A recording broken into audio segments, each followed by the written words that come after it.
Hey everyone, this is Dins and welcome to another video. If you've been on the channel before, you'll notice that this one is a little bit different from the typical kind of speed paint while talking about D&D characters format that I tend to stick to. Instead, in this one, I'll be introducing you properly to the species that I created and used in my homebrew campaign, named the Polecat.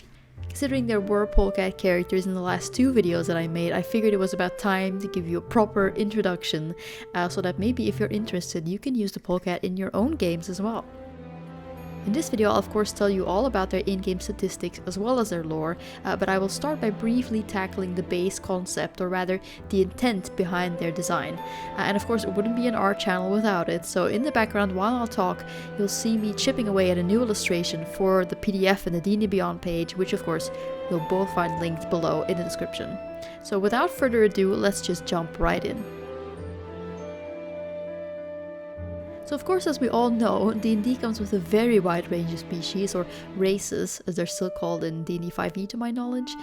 In 1 D&D they're referred to as species now, which is a term that I honestly kind of prefer anyway, because it makes a lot more sense to me, so that's what I will be saying in this video, or the rest of this video. So as you know, there's already an absolute treasure trove of cool and interesting species in the game right now, and Wizards of the Coast keep adding more with every book that comes out, so there's really no shortage of options if you want to make a character, but admittedly I've always had kind of a soft spot for what I'll affectionately refer to as the vanilla races, the humble human along with the kind of Tolkien-esque triad of elves, dwarves and halflings basically.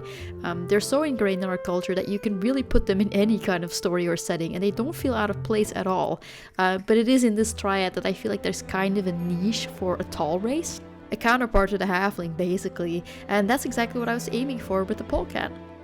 Of course there are several tall races already in D&D that are vanilla adjacent. I think the Goliath and the Furbolg and maybe the Orc probably come closest to that, but of course they all tend to be very brawny, which is to say built like a brick shithouse, and they are focused on stats like constitution and strength, which is not so much what I was looking for flavor wise. And so I decided to take matters into my own hands and create the Polecat.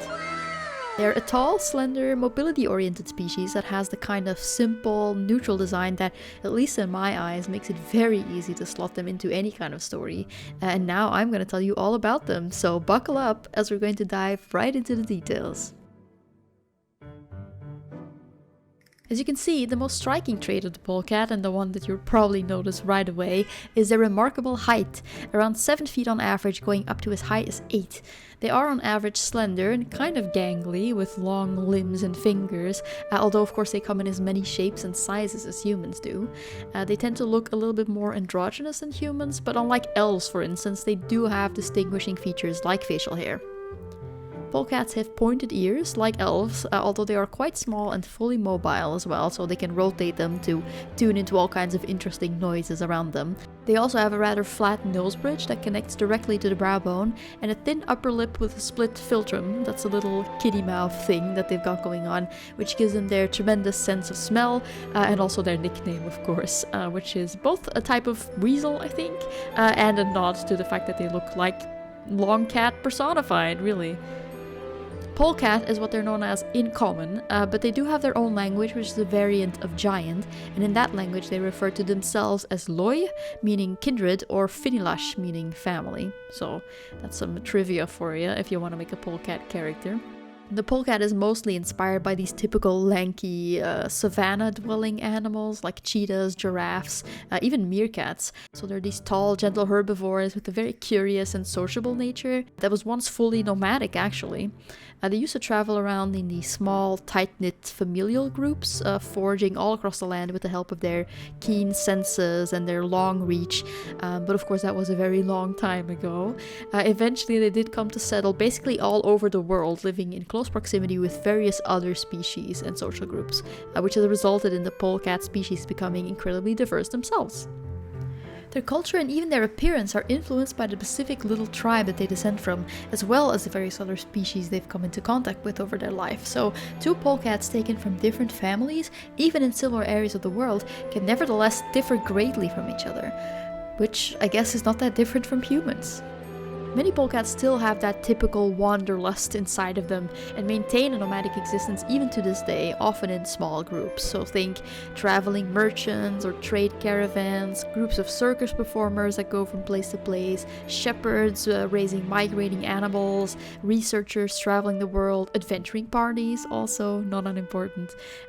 Things like that, really. It is this innate push to go out into the great outdoors that makes it very easy for a polecat to end up on the road living the life of an adventurer. On the other hand, you do have polecats that are happily settled in one place and that mostly focus on the secondary trait that makes the polecat really stand out, and that is their strong sense of community. Polecats befriend other social groups very easily, and they're quick to extend their kindness and hospitality to others. They also have a very strong inherent need to contribute something and to be a valued member of their social group somehow. So often when polecats settle somewhere, it doesn't really take long before they become socially involved in one way or another, sometimes even becoming pillars of that community, as they often gravitate towards positions that really make an impact, like teachers, doctors, artists, politicians, even community organizers.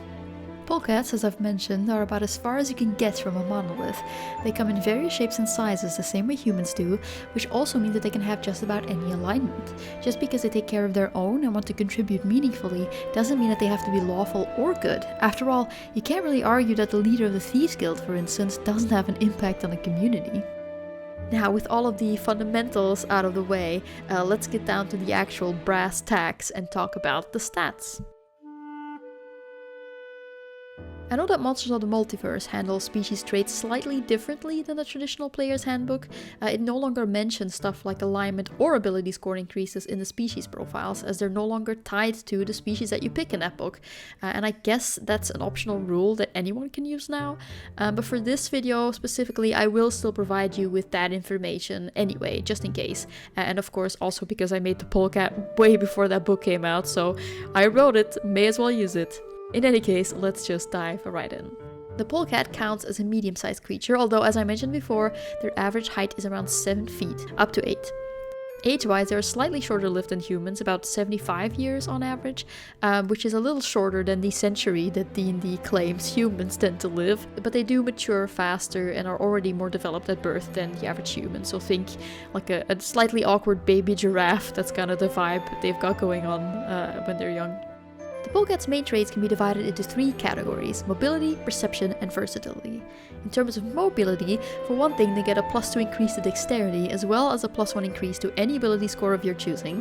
On top of that, their base walking speed is a whopping 40 feet per round, and they have a trait known as leaps and bounds that lets them bypass obstacles more easily than any other race. They're not hindered by non-magical difficult terrain, and they can move through the squares of allies and enemies alike that are medium-sized or smaller without incurring a movement penalty.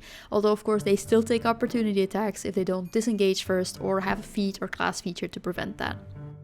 There is a downside to this mobility in the form of another trait named Balancing Act, giving them disadvantage on saving throws against being knocked prone, which helps balance out the kid just a little bit.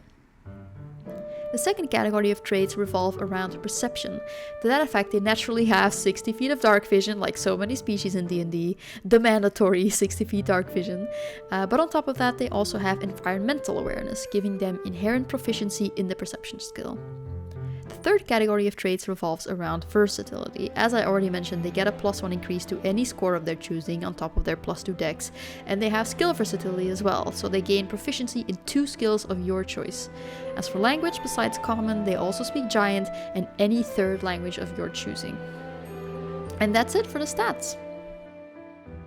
The polecat is a very versatile species, but because of their high mobility and focus on dexterity, they of course make incredible rangers, rogues, monks, bards even, not to mention dex-based fighters or paladins that can use their speed to great effect on the battlefield. If you liked what you've been hearing and you would be interested in trying out the polecat for yourself, I have linked their D&D Beyond page in the description below, as well as the PDF version for anyone who doesn't use D&D Beyond, featuring the illustrations shown here in the video. If you do end up making a polecat character, please don't hesitate to let me know all about them. Believe me, I would love to hear you out about any characters that you make. I hope you'll enjoy toying around with them as much as I have. Thank you all so much for watching this video. Please leave a like or consider subscribing if you enjoyed it, and feel free to leave a comment below if you have any suggestions or requests for things that you'd like to see me do in the future. Until then, I would like to thank my patrons so much for their support. They should be showing up on the screen right about now. It's their kindness and generosity that lets me set time aside to make projects like this, so if you'd like to become a patron and join them up there in the credits, check out my Patreon link below and consider tossing me a few bucks. Until the next time, guys, see you later!